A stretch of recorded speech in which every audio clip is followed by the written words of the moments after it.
Dice Tower People's Choice Top 100 Games of All Time.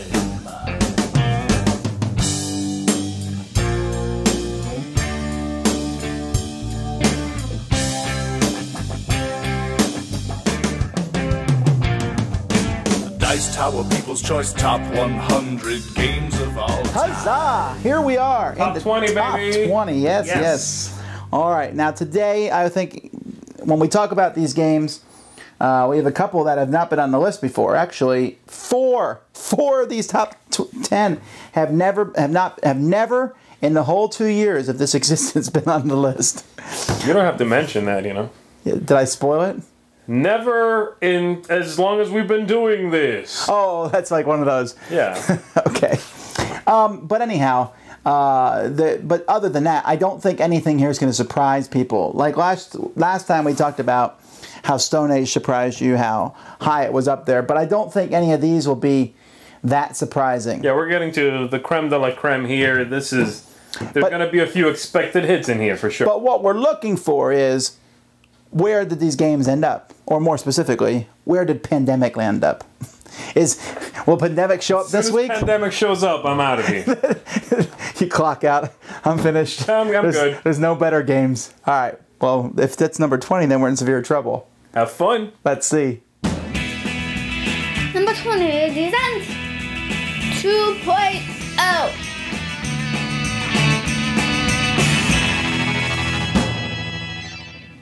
This is why way back at number 70, you know, I said Descent had fallen. Descent had gone from 25 to 70. Sneaky. But here's the deal.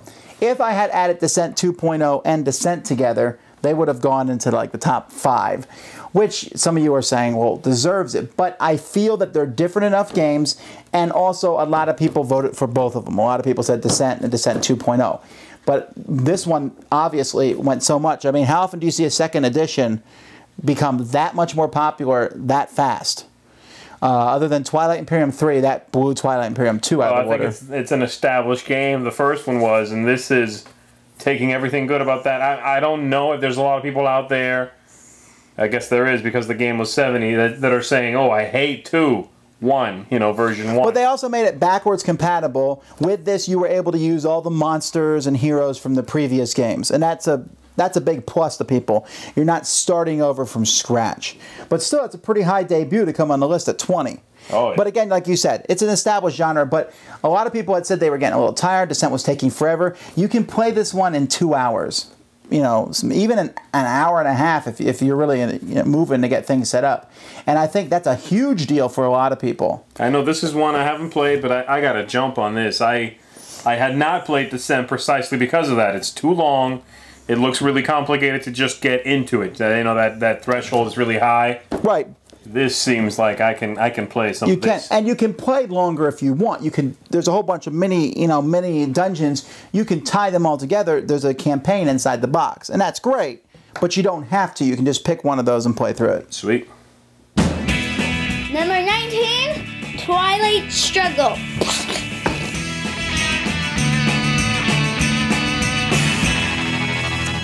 Now, Twilight Struggle is often number 1 on Board Game Geek. Yeah. Here it is 19 and 16, and I think that is because here the numbers are a little bit more skewed towards reality.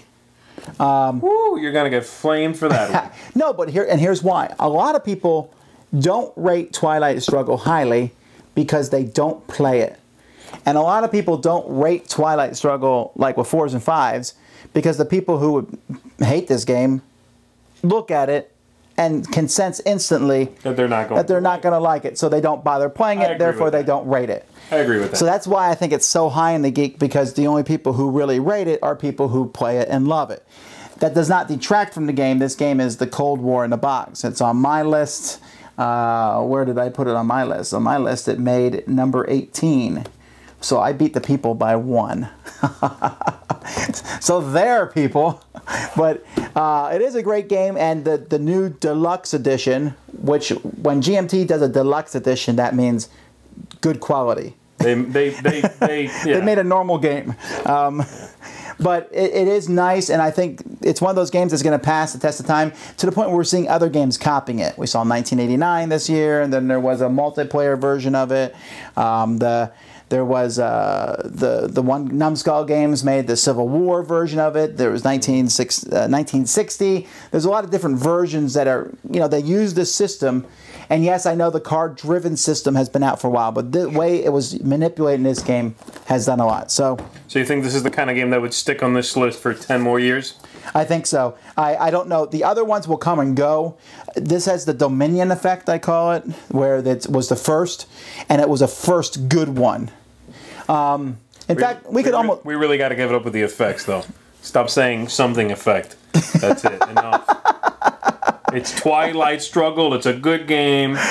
I think it's unique. I think nobody's tackled that theme this way to, I keep saying this, but to dethrone this game, That's why it's so popular.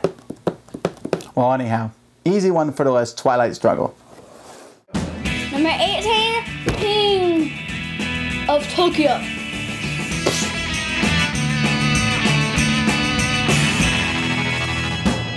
This game also appeals to the Twilight Struggle crowd.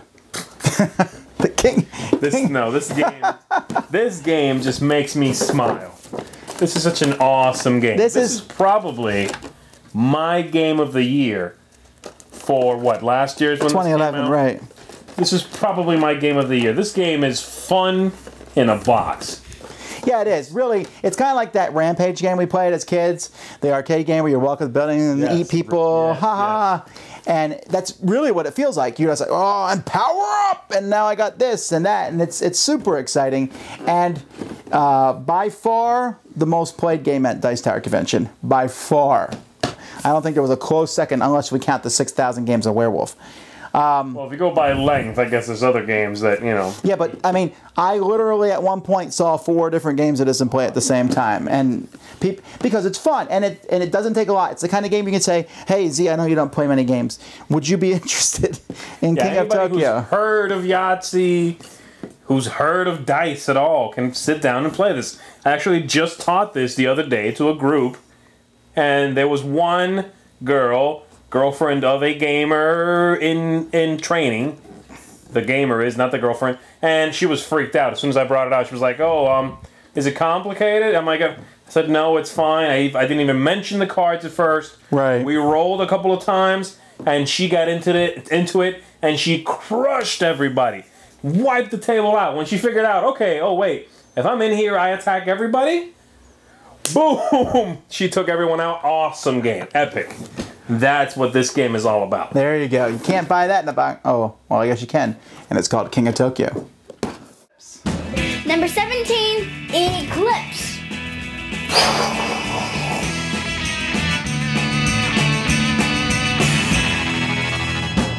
Eclipse.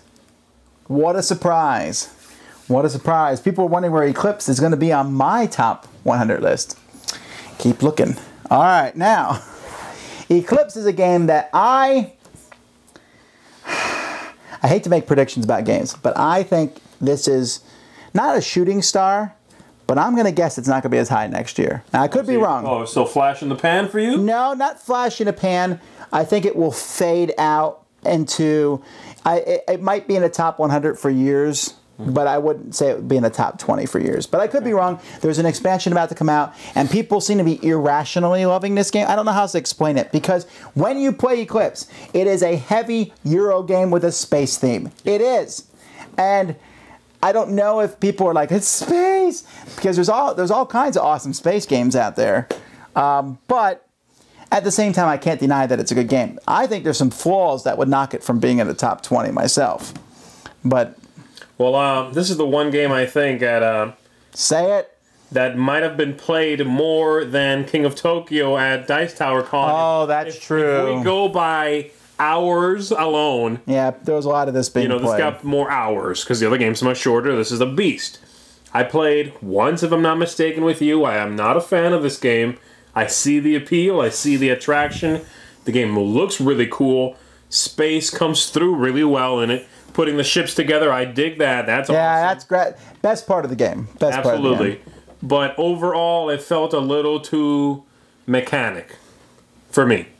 Well, And that detracted from the whole experience. But man, this game, you plop it down on the table and it's epic. You know, you look at it and you go, okay, I'm getting ready to tell a tale here, you know? So I think that's part of the appeal there. well, there you go. Eclipse. Number 16. Summoner Wars. Summon.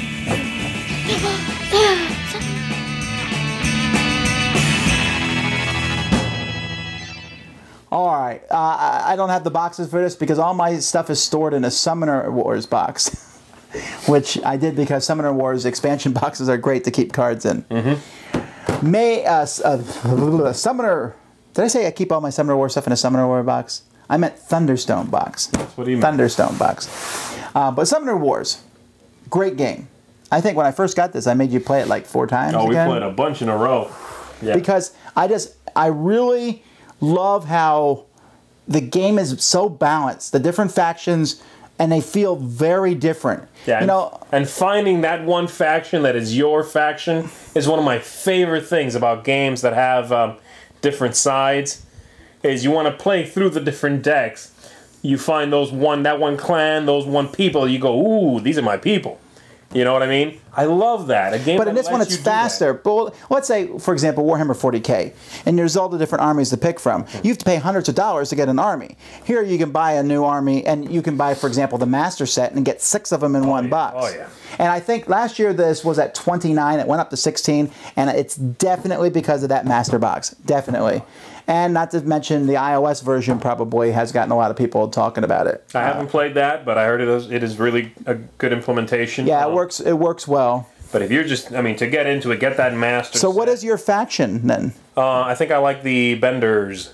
Yeah, I hate the Bender. I don't hate playing them. I hate playing against them. Ooh, they're sweet. Jungle Elves is where I'm at. Jungle Elves. Okay. Because they're so fast.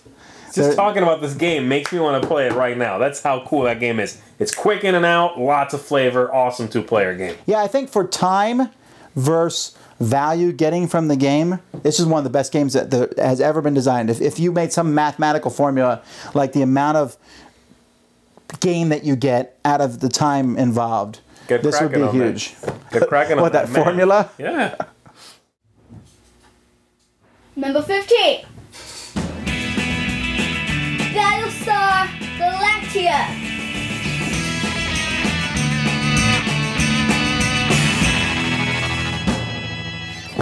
Battlestar Galactica last year at 13, this year at 15. No surprise here.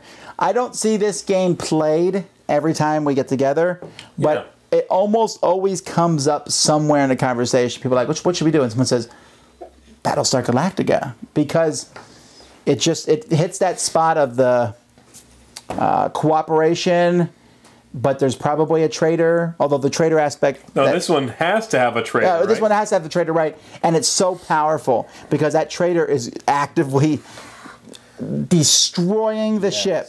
Yeah, traitor games before this game, the traitor came out, was like, I've been messing with you. Now I'm going to sit over here, and every now and then I'm going to kind of poke you. And poke you. And this game's like, yeah, I'm a Cylon. There goes your ship. Yeah. Boom, now you're in space. You know what I mean? This is not... Do you think the bad guys winning us more than the good guys? I think they do. I think the Cylons win a lot. I want to say it's about split the times I've played. It's about 50-50. I haven't kept track of it. But man, they are powerful. You do not want to mess with those guys. Figure out who they are. You know? You cannot let that go. Yeah, this game is awesome. The flavor of the theme comes through all the way. The expansions are sweet. This is the expansion box, right? One of the expansions? Yeah, this is one of the two. This is the Exodus expansion. Yeah, the expansion. I think the first expansion was better. The Pegasus expansion, because the Exodus is good, but it adds a lot of fiddly stuff to the game. Yeah, you have to pick and choose, which I'm okay with that. I like those kinds Although of this one expansions. did have the plastic battle stars, which were pretty cool. Yeah, those are sweet. Yeah, if you like co-ops, you're okay with a longer game, and you like this theme. If you like this theme, there's no question. You own this. If you're iffy on the theme, which I am not a big... I haven't watched the show. I love this game. So even if you're not into that theme, you like co-ops, this game is awesome. There you go. Battlestar Galactica. Number 14, Lords of Waterdeep. Wagga wagga.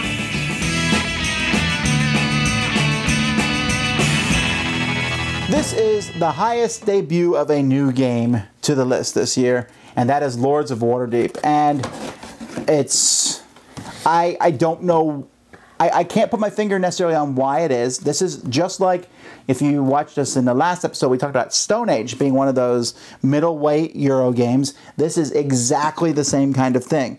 This has a Dungeons and Dragons theme, but the theme isn't that strong. Right. I don't think this is coasting this high on the theme. I don't think. No. I don't think so. But I think the theme. Here's what I think happened. I think a lot of people played this game because of the theme. Yeah. And then they said, "Wow, this is a really fun game." And they might not have been attracted by, let's say, there was a guy on the cover with a fancy hat on doing this. They might not have played that game, but they'll play this one. And I think that's why this one's so high. Because this one and Stone Age and all the other ones, they're very similar. They are. And this is a fun game, but there's not a huge amount of depth in this game. It's pretty light. But again, I'm trying to knock the game at all. I just think that's why it's so high up. It's a great game. It's one that people, I think, will be playing for a long time. I really wish they would release an expansion for it with some more buildings or special powers or things, and maybe they will. But even if they don't, it's one that you can introduce to people. Grandma might not want to play it with this cover. Yeah. But if you can convince her to, I bet she would still enjoy it. I think so too. This is, I am surprised as well that it is this high, but I've seen it played everywhere all the time. It hits the table like nothing else. So I can see it on the list. I didn't expect it to be this high, but make the list for sure. Well, yeah, no, I thought it would make the list, but that is a pretty high debut. At 14, Lords of Waterdeep. Number 13, Cosmic Encounter. Ding, ding, ding, ding, ding, ding.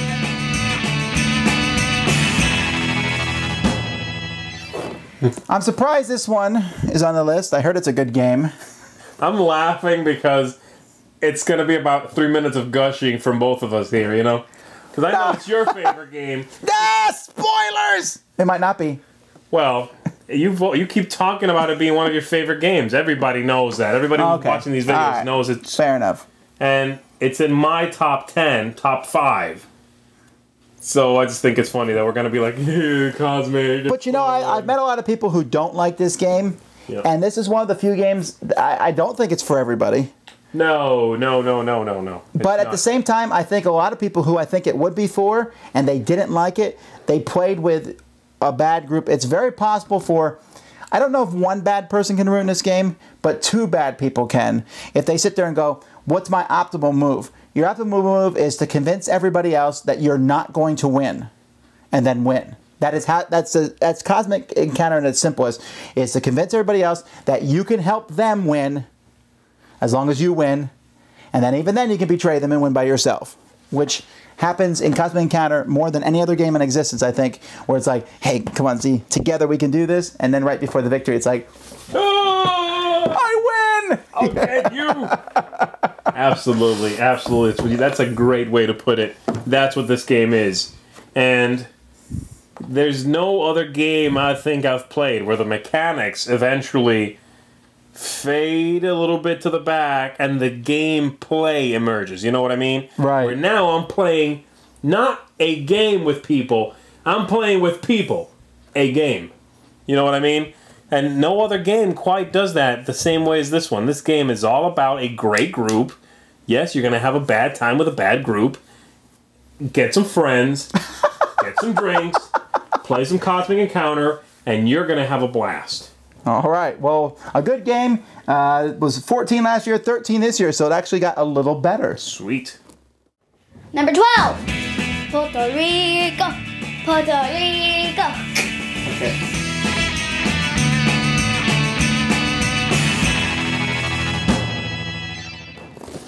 Look at this shiny box. Woo! This is the limited edition Puerto Rico. I only got this because I traded somebody one of my games.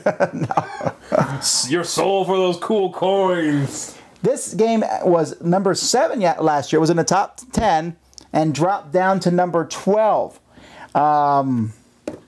Okay, that's not like it's a big drop. Like, no!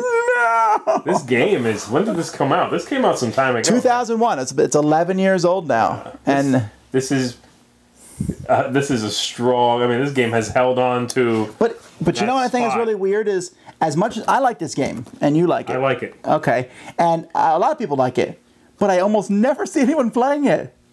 It just doesn't get played that much. It's been played out for a lot of people. Yeah, but that doesn't mean they say, "Oh, I no longer like it." They still like it. They've just played the heck out of it. Like Settlers, some people still play Settlers, religiously. But some people can still say, "Yeah, I dig Settlers. I like it. I just don't ever play it because I played the heck out of it the first 5 years I had it." Right. I think that's what you're picking up on.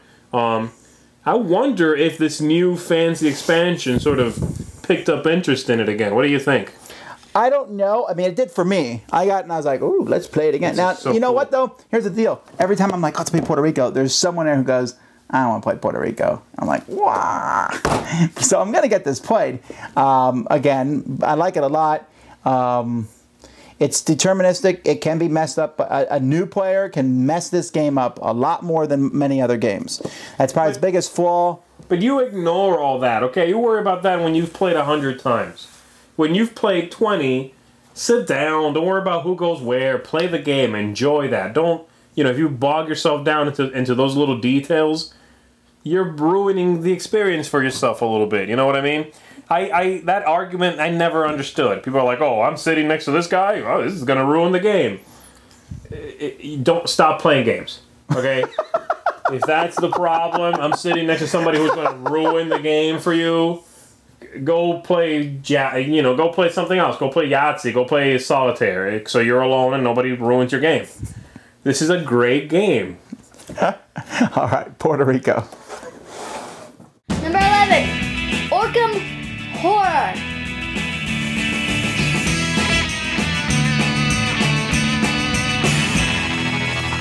I didn't feel like bringing out all my Arkham Horror stuff because I have 2 boxes and 2 cases. You can look at my own top 100. This is number 11. It was number 10 last year. This is kind of surprising because when you look at games that people, the games that appeal to the masses, this would not be one. Not because for some reason, horror is a popular genre. Cthulhu is hot. But this game is not simple. In fact, of all the cooperative games in the market, this is probably the most complex. It's not, okay, it might not be a complex game, but there's a million pieces, even in the basic game, without adding anything in, there's a lot, but there's also, I'm going to try not to exaggerate, I think there's 8 expansions for it. There's at least 3 big boxes, there's 3 small boxes, there was the expansion to the expansions. Really? Yeah. There really was an expansion that came out that added a few things to each of the expansions. Okay. I've never seen that before. That's awesome. But you know what? Almost anytime I go to a convention, I'll see somebody where they're taking up a whole table and they're playing Cosmic Encounter with everything and everybody's having a blast. Arkham Horror, not Cosmic Encounter. Did I say Cosmic Encounter? Yes. That's because that's such a great game. I love it. Here's the thing I've noticed about Arkham Horror. I've seen a lot of people who I can tell are not gamers with a copy of this under the arm, gathering some friends and playing Arkham Horror. It's a game that, if you like a longer game and you like the theme, breaks through to non-gamers. I've noticed that. This game does it. Very few games do that. And role players will play this often. Munchkin, Flux, and this game do that. Which of these is not like the others? It's true. Well, there you go. Arkham Horror. Well, guess what? It's time for the top 10. Come back Tuesday, and we will tell you the 10 best games. Hey, we still haven't said Pandemic. There's hope for you. It's going to be on there. Well, yeah, but will it be number 1? It's going to be on there. If I have to make it be on there. Okay. Well, folks, until next time, I'm Tom Vassell. I'm Z Garcia. And don't forget, you can check out our website and see the listing of all these games, as well as my top 100 and Melody's top 100. See you soon.